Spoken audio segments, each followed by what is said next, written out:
Bonjour à tous. Aujourd'hui, nous allons ramoner notre poêle de masse.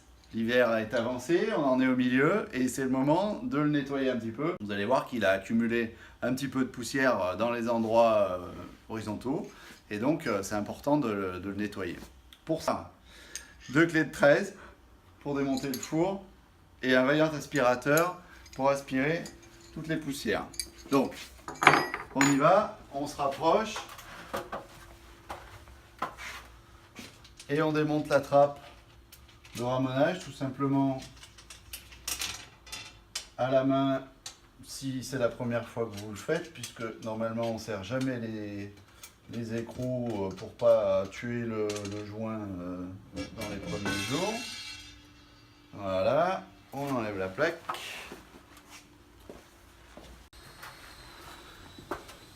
Donc voilà ce que ça donne quand on a ouvert la trappe de ramonage. Donc on a évidemment un peu de poussière partout sur les zones horizontales et on va aspirer.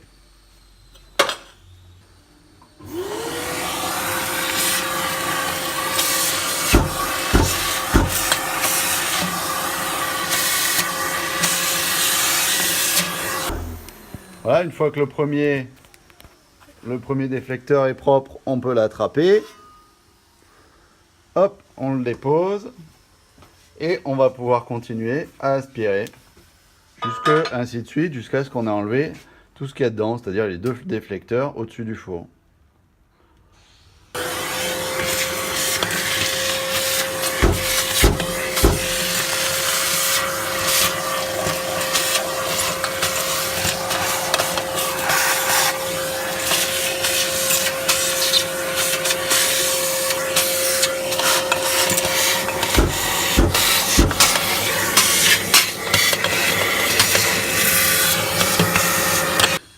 Il y a des petites poussières, là on les voit encore, là j'ai pas tout enlevé.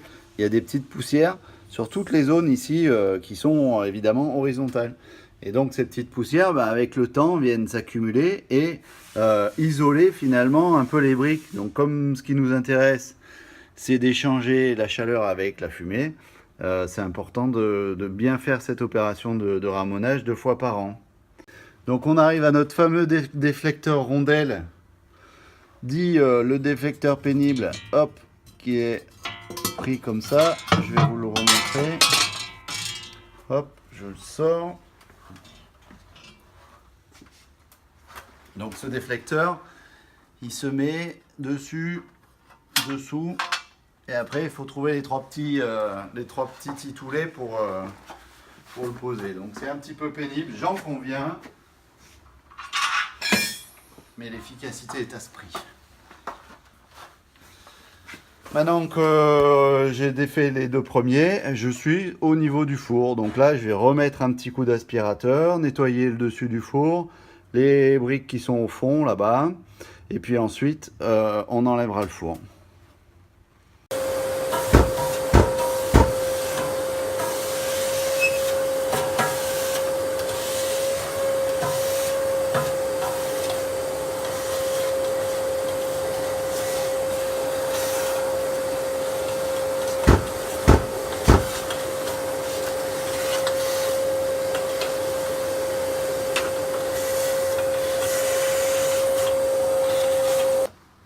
Donc, à l'aide d'un ami ramoneur que j'ai trouvé, on va enlever le four. Vaut mieux le faire à 2, c'est quand même beaucoup plus prudent pour le dos.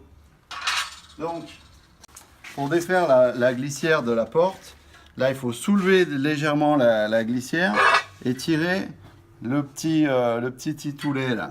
Donc il était là, il supportait, je l'enlève et du coup je peux enlever ma glissière de four.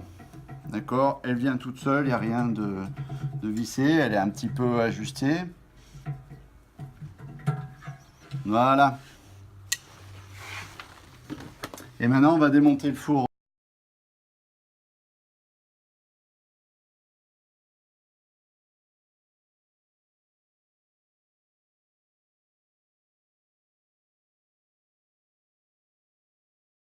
La barre de four, elle est tout simplement, alors selon le montage, ça peut être un petit peu différent là-bas au fond, mais il n'y a toujours qu'à la soulever de devant et la tirer.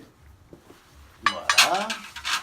Et ensuite, pareil, le premier déflecteur, il vient tout seul, il est juste posé sur les briques.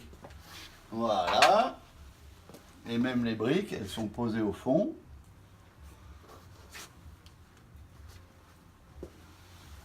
Encore un petit coup.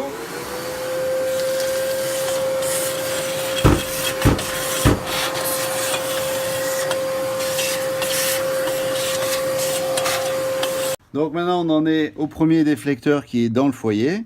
On va donc le démonter. Hop. Donc il y a des petites tiges en inox qui sont dans la ceinture. Je ne sais pas si vous vous souvenez. Il suffit d'en enlever une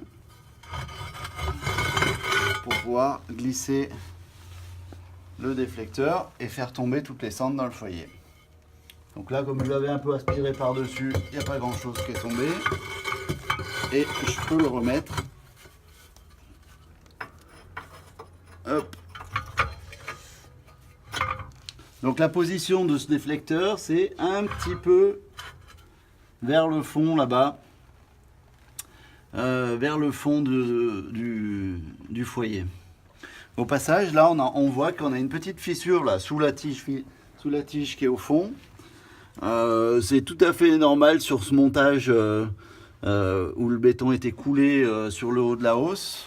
Ça nuit en rien à la solidité du poêle, c'est juste la tige en inox qui crée une faiblesse sur la ceinture et du coup une petite fissure.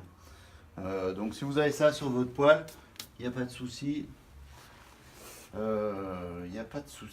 Donc on a remonté là, et puis maintenant on va pouvoir continuer à remonter notre poêle. On remet nos briques. Alors il y a la trace des briques à cause de la suie que vous allez pouvoir voir ici sur la voûte. Alors moi mon poêle il est quand même assez neuf, donc on le voit pas très bien. L'idée c'est que le déflecteur puisse porter directement sur les aplats des briques qui forment une sorte de petite étoile là. Alors normalement vous en avez 5. Moi j'en ai qu'une. Voilà. Donc mon déflecteur il tient bien. Il est positionné sous le four. Et je vais pouvoir remettre ma barre de four. Voilà. Et mon four. Ouais.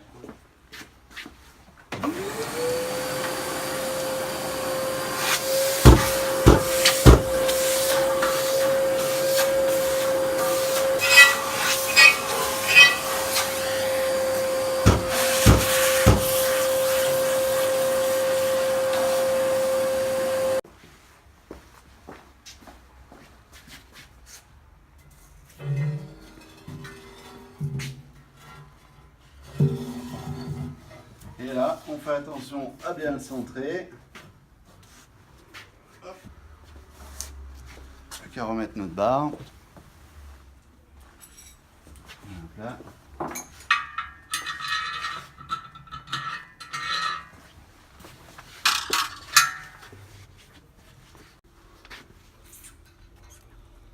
Alors ici, le serrage. On vient serrer l'écrou jusqu'à ce qu'il reste plus qu'un petit millimètre ici entre chaque spire. Donc en gros, je vais diminuer. Voilà.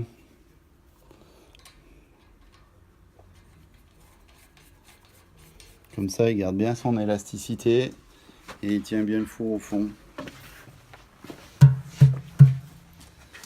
Voilà, merci mon ami ramoneur. Hop. Mais attention, ça va aller très très vite. Voilà. Bien baisser le détecteur qui est derrière toi, pour favor.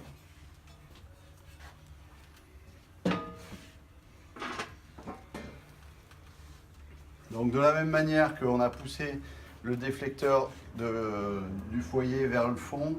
Le dernier déflecteur aussi, je le pousse un petit peu vers le fond pour obliger les fumées à venir lécher l'avant du poêle. Hop, et je termine avec